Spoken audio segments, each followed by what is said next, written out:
नमस्कार, India update मध्ये आपले स्वागत।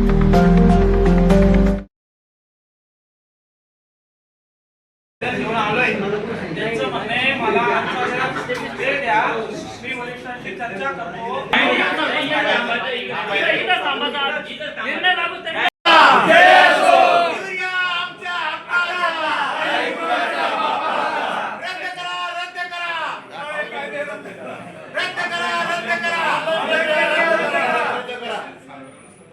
शेतकरी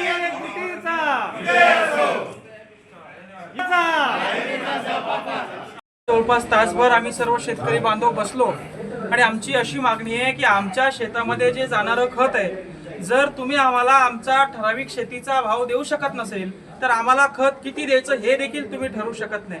छत्रपती संभाजीनगरवर जो ऑनलाईन प्रक्रियेचा खत वाटणीचा जो प्रयोग तुम्ही राबवता आहात, तो प्रयोग म्हणून तुम्ही राबवत आहात, तो सक्सेस झाला तर पूर्ण देशामध्ये तुम्ही तो राबवणार आहात, पण तो जर फेल झाला तर याची जबाबदारी कोण घेणार आहे? आज 2-2 एकर शेती असणाऱ्या मिश्र खत शेतकऱ्याला तुम्ही फक्त 2-2 बॅगा देतात, तुम्ही त्याच्या गव्हाला, त्याच्या मक्याला, त्याच्या कपासीला त्याला हवा तसा भाव देत नाही, मात्र त्याला खत किती द्यायचं हे तुम्ही ठरवणार।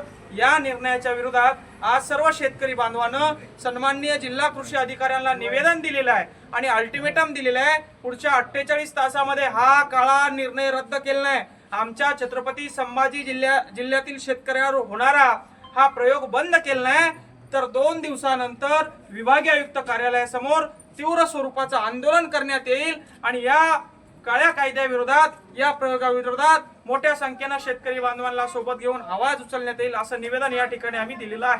शेतकऱ्यांना न्याय, शेतकऱ्यांना न्याय।